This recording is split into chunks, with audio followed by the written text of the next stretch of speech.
Hello दोस्तों। मैं वैभव Vivekananda study centre के online platform success with VSC में आज 20 मार्च 2023 की करंट अफेयर के साथ आप सभी का स्वागत करता हूं। चलिए पढ़ते हैं आज की पहली और इम्पोर्टेंट करंट अफेयर को। आज की पहली न्यूज़ है इम्पोर्टेंट बुक से। बिपिन रावत जी पर लिखी गई ये बुक किसने लिखी है? रचना बिष्ट रावत ने। तो लेखिका रचना बिष्ट रावत ने अपनी नई पुस्तक Bipin the man behind the uniform launch करी है। यह पुस्तक जनरल बिपिन रावत के जीवन, व्यक्तित्व और सिद्धांतों पर केंद्रित है, जिन्होंने भारत के पहले चीफ ऑफ डिफेंस स्टाफ के रूप में कार्य किया हुआ है। 2021 में एक दुर्घटना के दौरान उनका दुखद निधन हो गया था। पुस्तक पेंगुइन रैंडम हाउस इम्प्रिंट के पेंगुइन वीर द्वारा प्रकाशित करी गई है। तो आज की पहली न्यूज़ बहुत ही ज़्यादा इंपॉर्टेंट है। आपको पता है हमारे सारे एग्जाम्स में बुक्स एंड ऑथर से क्वेश्चन एक आता ही है, तो ये इंपॉर्टेंट बुक है। याद रखिएगा कि हमारे देश के पहले सीडीएस जनरल बिपिन रावत के जीवन पर आधारित एक बुक को लॉन्च किया गया है और इनको लॉन्च किया है रचना बिष्ट रावत ने। ठीक है गाइस, बात करें वर्तमान समय में कौन है हमारे देश के सीडीएस, तो कमेंट कॉलम में जाकर आंसर करिए। चलिए मैं ही बता देता हूँ, इनका नाम है अनिल चौहान।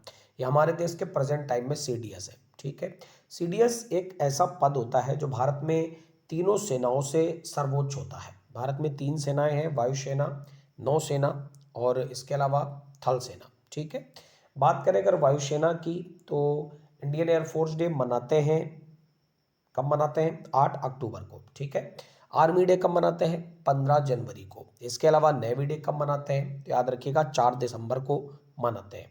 नेवी के प्रमुख कौन है? आर हरि कुमार है। एयरफोर्स के प्रमुख कौन है? विवेक राम चौधरी हैं। इसके अलावा आर्मी चीफ कौन है अगर बात करें, तो इनका नाम है जनरल मनोज पांडे। ठीक है गाइस, उम्मीद करता हूँ आज की पहली न्यूज़ और उससे जुड़े हुए सारी की सारी स्ट्रैटेजी के आपने अच्छे से क्लियर कर ली होगी। पढ़ेंगे फिलहाल अगली इंपॉर्टेंट न्यूज़ की तरफ। अगली न्यूज़ है नेपाल देश से। नेपाल के तीसरे उपराष्ट्रपति चुने गए हैं राम सहाय प्रसाद यादव। तो राम सहाय प्रसाद यादव 17 मार्च 2023 को नेपाल के उपराष्ट्रपति चुने गए हैं। जनता समाजवादी पार्टी के राम सहाय ने सीपीएन यूएमएल की अष्टलक्ष्मी साक्य और जनमत पार्टी की ममता झा को हराकर देश के तीसरे उपराष्ट्रपति बने हैं। नेपाल के संविधान का अनुच्छेद 67 देश में एक उपराष्ट्रपति प्रदान करता है। उपराष्ट्रपति का कार्यकाल 5 वर्ष का होता है। तो याद रखें, नेपाल के तीसरे उपराष्ट्रपति चुने गए हैं राम सहाय प्रसाद यादव। अच्छा, नेपाल की राष्ट्रपति कौन है? क्या आप जानते हैं इनके बारे में? चलिए मैं बताता हूँ। यह है विद्या देवी भंडारी। नेपाल देश की बात करें, इसकी राजधानी है काठमांडू और ये भारत का एक पड़ोसी देश है। कितने किलोमीटर की सीमा साझा करता है नेपाल? आप कमेंट कॉलम में जाकर आंसर करें। अगर बात करें कौन कौन राज्यों से सीमा साझा करता है, तो उत्तराखंड से सीमा साझा करता है, उत्तर प्रदेश से सीमा साझा करता है, बिहार से सीमा साझा करता है और सिक्किम से सीमा साझा करता है और थोड़ी बहुत वेस्ट बंगाल से भी सीमा साझा करता है। उम्मीद करता हूँ ये न्यूज़ भी आपको क्लियर हो गई होगी कि नेपाल के तीसरे उपराष्ट्रपति चुने गए राम सहाय प्रसाद यादव। तो क्या आप जानते हैं हमारे देश के वर्तमान समय में उपराष्ट्रपति कौन है? जगदीप धनखड़ है। अच्छा, ये तो बहुत ही ईजी क्वेश्चन हो गया। क्या आप जानते हैं किस एक नंबर के हैं? तो 14वें नंबर के हैं। किस एक राज्य से बिलोंग करते हैं? तो याद रखिएगा पश्चिम बंगाल के राज्यपाल हुआ करते थे और प्रेजेंट टाइम में इनको उपराष्ट्रपति बना दिया गया है। तो अब क्वेश्चन बनता है कि पश्चिम बंगाल के वर्तमान समय में राज्यपाल कौन है? तो वह है सीवी आनंद बोस। ठीक है, और बात करें राष्ट्रपति महामहिम किस नंबर की हैं, तो 15 नंबर की द्रौपदी मुर्मू जी। ठीक है, ये सारे पॉइंट आपको न्यूज़ से जुड़े, स्टैटिक जीके से जुड़े, जो भी मैं कवर कराता हूँ आपको सारे के सारे पॉइंट अपनी नोटबुक में लिख लेने हैं। वो वाले सारे पॉइंट लिख लेने हैं जो आपके क्लियर ना हो। ठीक है, मैं नहीं कहता हूँ कि आप हर एक पॉइंट को अपनी नोटबुक में नोट करें, लेकिन जो पॉइंट आपको क्लियर नहीं है वो सारे के सारे आप अपनी नोटबुक में नोट किया करें। ठीक है, तो उम्मीद करता हूँ न्यूज़ क्लियर हो गई होगी। बढ़ते फिलहाल अगली न्यूज़ की तरफ। अगली न्यूज़ है एक महारत्न कंपनी से, बीपीसीएल। यानी बीपीसीएल का फुल फॉर्म क्या है? Bharat petroleum corporation limited. आइए न्यूज़ को जानते हैं। जी कृष्ण कुमार बीपीसीएल के अध्यक्ष और प्रबंध निदेशक नियुक्त करे गए। तो भारत पेट्रोलियम कॉर्पोरेशन लिमिटेड ने जी कृष्ण कुमार को अपना नया अध्यक्ष और प्रबंध निदेशक नियुक्त किया है। वह वर्तमान में कंपनी के कार्यकारी निदेशक के रूप में कार्यरत हैं। कृष्ण कुमार संगठन के ग्राहक केंद्रित उद्यमों को सुविधा, खुदरा बिक्री, प्रीमियम ईंधन और कंपनी में नई तकनीक और डिजिटल पहलों का नेतृत्व करते हुए बीपीसीएल के साथ 36 वर्षों से जुड़े हुए। तो ये न्यूज़ बीपीसीएल से है। ठीक है। जी कृष्ण कुमार बीपीसीएल के अध्यक्ष और प्रबंध निदेशक नियुक्त किए गए हैं। अपॉइंटमेंट से न्यूज़ आपके एग्जाम में बहुत ही ज़्यादा इंपॉर्टेंट होती है और आपके एग्जाम में आती भी है। आइए स्ट्रैटेजी के पॉइंट को क्लियर करते हैं और बीपीसीएल के बारे में कुछ इंपॉर्टेंट फैक्ट को क्लियर करते हैं। Bharat petroleum corporation limited petroleum और प्राकृतिक गैस मंत्रालय के तहत एक सार्वजनिक क्षेत्र की कंपनी है। यह बीना, कोच्चि और मुंबई में 3 रिफाइनरियों का संचालन करती है। भारत का दूसरा सबसे बड़ा सरकारी स्वामित्व वाला डाउनस्ट्रीम तेल उत्पादक भी है, जिसका संचालन पेट्रोलियम और प्राकृतिक गैस मंत्रालय करता है। मुख्यालय मुंबई के अंदर है। इसके अध्यक्ष और एमडी ये है वेल्सा रामकृष्ण गुप्ता। अब यहाँ पर पेट्रोलियम और प्राकृतिक गैस मंत्रालय की बार बार बात हो रही है। कौन है इसके मंत्री? तो इनका नाम है हरदीप सिंह पुरी। ठीक है। इससे पहले हुआ करते थे पेट्रोलियम और प्राकृतिक गैस मंत्री धर्मेंद्र प्रधान, जो कि वर्तमान समय में शिक्षा मंत्री है। ठीक है। शिक्षा मंत्री और कौशल विकास मंत्री धर्मेंद्र प्रधान है, जबकि पेट्रोलियम और प्राकृतिक गैस मंत्री कौन है? हरदीप सिंह पुरी। उम्मीद करता हूँ ये न्यूज़ और इससे जुड़ी स्ट्रैटेजी के पॉइंट आपने सब का सब बहुत अच्छे से क्लियर कर लिया होगा। तो बढ़ेंगे फिलहाल अगली न्यूज़ की तरफ। इसके अलावा एक पॉइंट और भी मैं आपसे पूछ लूँ, ये बताइए, ये महारत्न कंपनी जो बीपीसीएल है, इसकी स्थापना किस एक ईयर में करी गई थी? क्योंकि मैंने आपको कई बार इसी क्लास में पढ़ाया हुआ है महारत्न कंपनियों के बारे में। ठीक है। और ये भी बताइए कि महारत्न कंपनी बनने के लिए कितना टर्नओवर सालाना करना होता है। ठीक है। बढ़ते फिलहाल अगली इंपॉर्टेंट न्यूज़ की तरफ। अगली न्यूज़ है एनसीएलटी से। एनसीएलटी क्या है? तो नेशनल कंपनी लॉ ट्रिब्यूनल। क्या है न्यूज़? आइए डिटेल में अच्छे से जानते हैं। तो एनसीएलटी ने एचडीएफसी बैंक के विलय को मंजूरी दे दी। तो नेशनल कंपनी लॉ ट्रिब्यूनल ने एचडीएफसी और एचडीएफसी बैंक के विलय को मंजूरी दे दी है। एचडीएफसी लिमिटेड को पहले ही भारतीय रिजर्व बैंक और भारतीय प्रतिभूति और विनिमय बोर्ड यानी सेबी से मंजूरी मिल चुकी है। एनसीएलटी ने प्रस्तावित विलय के लिए अनुमोदन प्राप्त करने हेतु शेयर धारकों की बैठक आयोजित करने को भी मंजूरी दे दी है। विलय जो हुआ है फाइनेंशियल ईयर 2024 के अंत तक पूरा होने की उम्मीद है, यानी 2024 तक इसका विलय पूरी तरीके से हो जाएगा। तो याद रखिएगा, एनसीएलटी ने एचडीएफसी लिमिटेड और एचडीएफसी बैंक के विलय को मंजूरी दे दी है। सबसे पहले तो यही याद रखना, एनसीएलटी क्या है? तो national company law tribunal. HDFC bank हमारे देश के एक प्राइवेट बैंक है। ठीक है। जो हमारे देश के एक प्राइवेट सेक्टर की बैंक के रूप में कार्य करती है। इसके अलावा बात करें यहाँ पर एचडीएफसी बैंक के बारे में कुछ और, तो एचडीएफसी बैंक की स्थापना 1994 में आवास विकास वित्त निगम की सहायक कंपनी के रूप में शामिल किया गया था। संपत्ति की दृष्टि से भारत का सबसे बड़ा निजी क्षेत्र का बैंक भी है और अप्रैल 2022 तक बाजार पूंजीकरण की दृष्टि से दुनिया का 10वां सबसे बड़ा बैंक है। एचडीएफसी बैंक की टैगलाइन क्या है? We understand your word. CEO है शशिधर जगदीशन, मुख्यालय मुंबई के अंदर पड़ता है और अध्यक्ष है अतनु चक्रवर्ती। उम्मीद करता हूँ ये सारी न्यूज़ और इससे जुड़ी स्ट्रैटेजी के पॉइंट आपको काफ़ी पसंद आ रही होगी। अगर आपको अच्छा लग रहा है तो आप वीडियो के लाइक बटन पर प्रेस करना मत भूलना। और आज के लाइक का टारगेट है 50।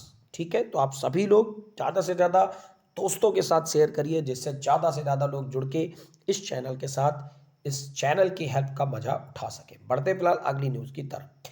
अगली न्यूज़ है मेघालय राज्य से। मेघालय को पहली बार मिली है इलेक्ट्रिक ट्रेनें। तो पूर्वोत्तर सीमांत रेलवे ने ऐसी घोषणा करी है कि मेघालय को मार्च 2023 के अंदर पहली बार इलेक्ट्रिक ट्रेन मिली है। एनएफआर ने 15 मार्च 2023 को दुधनाई मेदी पाथर लाइन सेक्शन और अभयपुरी पंचरत्न डबल लाइन सेक्शन का विद्युतीकरण पूरा कर लिया है। मेंदी पाथर पूर्वोत्तर राज्य मेघालय का एकमात्र रेलवे स्टेशन है जो 2014 से परिचालन में है। तो मेघालय को पहली बार इलेक्ट्रिक ट्रेनें मिली हैं। न्यूज़ इंपॉर्टेंट रहेगी आपके लिए, याद रखना पड़ेगा आपको। इसके अलावा बात करें मेघालय राज्य की, तो यहाँ की राजधानी शिलोंग है और यहाँ के वर्तमान में सीएम कौन है? तो कोनराड संगमा यहाँ के सीएम है। राज्यपाल कौन है? कमेंट कॉलम में जाकर आंसर करिए, मेघालय के राज्यपाल कौन है? मेघालय जाना जाता है अपनी 3 पहाड़ियों के लिए, जिनका नाम है गारो, खासी और जयंतिया। मैं आपको बता दूं, ये करंट अफेयर वीडियो आपके आने वाले सारे एग्जाम्स, जैसे कि एसएससी सीजीएल है, एसएससी सीएचएसएल है, इसके अलावा जितने भी स्टेट लेवल के एग्जाम होते हैं और बैंकिंग एग्जाम, इन सारे एग्जाम के लिए आपके लिए बहुत ही ज़्यादा इंपॉर्टेंट है। ठीक है। तो बढ़ते फिलहाल अगली न्यूज़ की तरफ। अगली न्यूज है, राजस्थान के मुख्यमंत्री ने 19 नए जिले और 3 नए संभागों की घोषणा करी है। तो राजस्थान के मुख्यमंत्री अशोक गहलोत ने राज्य में 19 नए जिले और 3 नए संभागों की घोषणा करी है। नए जिला निर्माण के प्रस्तावों की जांच के लिए एक उच्च स्तरीय समिति का गठन भी किया गया था और समिति की अंतिम रिपोर्ट के आधार पर विधानसभा में घोषणा करी गई थी। कुछ नए जिलों में अनूपगढ़, बलोत्रा, ब्यागर, डींग, जयपुर दक्षिण, जोधपुर पूर्व आदि शामिल है। तो याद रखिएगा, राजस्थान से ये इंपॉर्टेंट न्यूज है। कौन है राज्यपाल यहाँ के? तो कलराज मिश्र। ठीक है। और राजस्थान की बात करें तो यहीं पर इसका एक खूबसूरत शहर है जयपुर, जो कि पिंक सिटी के नाम से भी जाना जाता है। राजस्थान में ही एक ऐसी जगह है जो हिली स्टेट के रूप में जाना जाता है और बहुत ही ज़्यादा इंपॉर्टेंट है, जिसका नाम है माउंट आबू। अच्छा, माउंट आबू की सर्वोच्च चोटी का नाम क्या है? क्या वो गुरु शिखर है? अगर हाँ, तो आप कमेंट कॉलम में यस लिख कर आंसर करिए। अगर नहीं, तो कौन सी है वो कमेंट कॉलम में आंसर करिए। ठीक है। तो उम्मीद करता हूं ये न्यूज़ भी आपने क्लियर कर ली होगी। बढ़ते हैं अगली न्यूज़ की तरफ। अगली न्यूज़ है एक इंपॉर्टेंट इंडेक्स से। क्या है न्यूज़? आइए डिटेल से पढ़ेंगे। तो 25 सबसे खराब आतंकवाद प्रभावित देशों में भारत आया है, ऐसा बताया गया है वैश्विक आतंकवाद सूचकांक इंडेक्स के अंदर। तो वैश्विक आतंकवाद सूचकांक 2023 के 10वें संस्करण के अनुसार भारत आतंकवाद से बुरी तरह प्रभावित 25 देशों में से एक था। रिपोर्ट में बताया गया है कि 2022 में वैश्विक स्तर पर आतंकवाद से होने वाली मौतों में 9% की गिरावट आई और यह 6,701 हो गई है। अफगानिस्तान लगातार चौथे साल आतंकवाद से सबसे ज्यादा प्रभावित देश बना है। पाकिस्तान 2022 में आतंकवाद से सबसे अधिक प्रभावित 10 देशों में शामिल रहा था। तो न्यूज क्लियर हो गई होगी कि भारत 25 सबसे खराब आतंकवाद प्रभावित देशों में शामिल हो गया है, ऐसा बताया गया वैश्विक आतंकवाद सूचकांक में। ठीक है। बढ़ते फिलहाल अगली न्यूज की तरफ। अगली न्यूज है, एफएसआईबी ने अश्विनी कुमार को यूको बैंक के एमडी और सीईओ बनाने की सिफारिश करी है। एफएसआईबी क्या है? तो वित्तीय सेवा संस्थान ब्यूरो। इसने यूको बैंक के प्रबंध निदेशक के पद के लिए इंडियन बैंक के कार्यकारी निदेशक अश्विनी कुमार के नाम की सिफारिश करी है। इंडियन बैंक में शामिल होने से पहले बात करें अश्विनी कुमार की, तो पंजाब नेशनल बैंक के मुंबई क्षेत्र के मुख्य महाप्रबंधक के रूप में भी कार्यरत थे। एफएसआईबी का नेतृत्व कार्मिक और प्रशिक्षण विभाग के पूर्व सचिव भानु प्रताप शर्मा करते हैं। तो याद रखिएगा, यूको बैंक की बात करें तो कोलकाता में इसका हेडक्वार्टर पड़ता है और एक प्रकार की गवर्नमेंट बैंक है। आइए यूको बैंक के बारे में कुछ और इंपॉर्टेंट पॉइंट क्लियर करेंगे। पूर्व में यूनाइटेड कॉमर्शियल बैंक भारत सरकार के वित्त मंत्रालय के स्वामित्व में केंद्रीय सार्वजनिक क्षेत्र का बैंक है। 31 मार्च 2021 तक बैंक में सरकार की जिम्मेदारी 94% के आसपास रही थी। इसका आदर्श वाक्य ऑनर्स योर ट्रस्ट। मुख्यालय कोलकाता के अंदर है। सीईओ है श्री सोमा शंकर प्रसाद। संस्थापक है घनश्याम दास बिड़ला। स्थापना हुई थी 6 जनवरी 1943 को कोलकाता में। न्यूज़ आपको क्लियर हो गई होगी। और अगर मेरा पढ़ाना अच्छा लग रहा है तो प्यारे प्यारे हेड्स कमेंट कॉलम में दीजिए, क्योंकि मैं एक एक न्यूज़ को बहुत ही अच्छे से क्लियर करा रहा हूँ और साथ ही में स्टैटिक जीके पॉइंट को ढेर सारा क्लियर कर रहा हूँ। आपको पता है, आपके जितने भी एग्जाम्स होते हैं उसमें जो भी स्टैटिक जीके पॉइंट आती है वो करंट अफेयर से रिलेट होकर ही आती है। ठीक है। तो यहाँ पर एक एक स्टैटिक जीके पॉइंट को भी कवर कराता जाता हूँ। बढ़ते हैं फिलहाल अगली न्यूज़ की तरफ। अगली न्यूज़ है, लक्ष्य ने विराट कोहली को अपना ब्रांड एम्बेसडर नियुक्त किया है। तो लक्ष्य राइटिंग इंस्ट्रूमेंट प्राइवेट लिमिटेड ने क्रिकेटर विराट कोहली को अपने नए ब्रांड एम्बेसडर के रूप में नियुक्त किया है। वह स्टेशनरी रेंज में इसके उत्पादों को प्रदर्शित करेंगे। लक्ष्य ने बेहतरीन लेखन प्रदर्शन के लिए सर्वश्रेष्ठ जर्मन इंजीनियर प्रदान करने के लिए जर्मन पेन कंपनी श्राइडर के साथ भी भागीदारी करी है। तो न्यूज़ याद रखिएगा, विराट कोहली को अपना ब्रांड एम्बेसडर नियुक्त किया है लक्ष्य ने। ठीक है। बात करें अगली न्यूज़ की, तो आज की अगली न्यूज़ क्या है? इंदिरा गांधी हवाई अड्डा। इससे न्यूज़ है। क्या है न्यूज़? आइए डिटेल में पढ़ते हैं। इंदिरा गांधी हवाई अड्डा 5वीं बार दक्षिण एशिया में सर्वश्रेष्ठ हवाई अड्डा की सूची में आया है। तो दिल्ली के इंदिरा गांधी अंतर्राष्ट्रीय हवाई अड्डे को अंतर्राष्ट्रीय हवाई परिवहन रेटिंग संगठन स्काई ट्रक्स द्वारा भारत और दक्षिण एशिया में सर्वश्रेष्ठ हवाई अड्डे का पुरस्कार मिला है। सिंगापुर के चांगी हवाई अड्डे को 2023 के विश्व के सर्वश्रेष्ठ हवाई अड्डे के रूप में नामित किया गया है। इसके बाद दोहा हमद हवाई अड्डे का स्थान है। तो याद रखिएगा तीनों नाम। पहला तो नाम याद रखना है इंदिरा गांधी हवाई अड्डा का, जो कि अपने भारत में। दूसरा सिंगापुर का चांगी हवाई अड्डा, जो कि लगातार सर्वश्रेष्ठ स्थान पर बना हुआ है। और तीसरा नाम दोहा कतर का हमद हवाई अड्डा। ठीक है।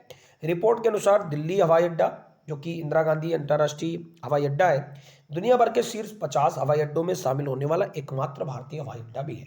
ठीक है, तो न्यूज़ याद रखिएगा। बात दिल्ली से है तो दिल्ली के सीएम है अरविंद केजरीवाल, और यहाँ के उपराज्यपाल कौन है, तो इनका नाम है विनल कुमार सक्सेना। ठीक है, तो न्यूज़ आपको क्लियर हो गई होगी। अब अगली न्यूज़ की तरफ बढ़ेंगे। तो आज की अगली न्यूज़ बहुत ही ज़्यादा इंपॉर्टेंट है। ठीक है, फॉर एवरी बैंकिंग एस्पिरेंट्स, सारे बैंकिंग एस्पिरेंट्स के लिए बहुत ही ज़्यादा इंपॉर्टेंट न्यूज़ है। शक्तिकांत दास को गवर्नर ऑफ द ईयर पुरस्कार 2023 से सम्मानित किया गया है। तो अंतर्राष्ट्रीय प्रकाशन सेंट्रल बैंकिंग द्वारा गवर्नर ऑफ द ईयर 2023 का पुरस्कार हमारे देश के आरबीआई यानी जो सभी छोटी छोटी बैंकों के नियामक होती है उसको दिया गया है, उसके गवर्नर को दिया गया है। शक्तिकांत दास इनका नाम है। उन्हें यूक्रेन में युद्ध के कारण महामारी और मुद्रास्फीति सहित कई संकटों के बावजूद वित्तीय बाजारों को चलाने के लिए इस पुरस्कार से सम्मानित किया गया है। शक्तिकांत दास की बात करें तो आरबीआई के 25वें गवर्नर है शक्तिकांत दास, और आरबीआई के अंदर 4 डेप्यूटी गवर्नर भी होते हैं। कमेंट कॉलम में जरा जाकर आंसर करिए कि आरबीआई के अंदर 4 डेप्यूटी गवर्नर कौन कौन से होते हैं। आरबीआई की बात करें, रिजर्व बैंक ऑफ इंडिया 1 अप्रैल 1935 को इसकी स्थापना होती है और 1949 में इसका राष्ट्रीयकरण होता है। ठीक है, भारत में सभी छोटी बैंकों की नियामक है। बढ़ते हैं आज की आखिरी न्यूज़ की तरफ। आज की आखिरी न्यूज़ है टीसीएस से। ये वही टीसीएस है जो आपके एग्जाम कराता है। आर गोपीनाथन ने टीसीएस के सीईओ और एमडी के पद से इस्तीफा दे दिया है, जबकि के कृतिवासन ने इसका पदभार संभाल लिया है। तो भारतीय सॉफ्टवेयर सेवा प्रदाता टाटा कंसल्टेंसी सर्विसेज ने टीसीएस के एमडी सीईओ राजेश गोपीनाथन ने इस्तीफा दे दिया है, और टीसीएस बोर्ड ने के कृतिवासन को प्रभावी मुख्य कार्यकारी अधिकारी नामित किया है। गोपीनाथन ने कंपनी के साथ 22 वर्षों तक कार्य किया और कंपनी के एमडी और सीईओ के पद पर 6 वर्ष तक कार्य भी किया हुआ है। तो याद रखिएगा, न्यूज़ अपॉइंटमेंट से इसलिए और भी ज़्यादा इंपॉर्टेंट बन जाती है। तो कैसी लगी आपको क्लास ओवरऑल, कमेंट कॉलम में जाकर आप जरूर बताएं। अगर आपको क्लास अच्छी लगी है तो ज़्यादा से ज़्यादा दोस्तों के साथ शेयर करें, जिससे ज़्यादा से ज़्यादा लोगों की हेल्प इस चैनल के माध्यम से करी जा सके। आपका दिन मंगलमय हो। Thank you everyone, God bless you all.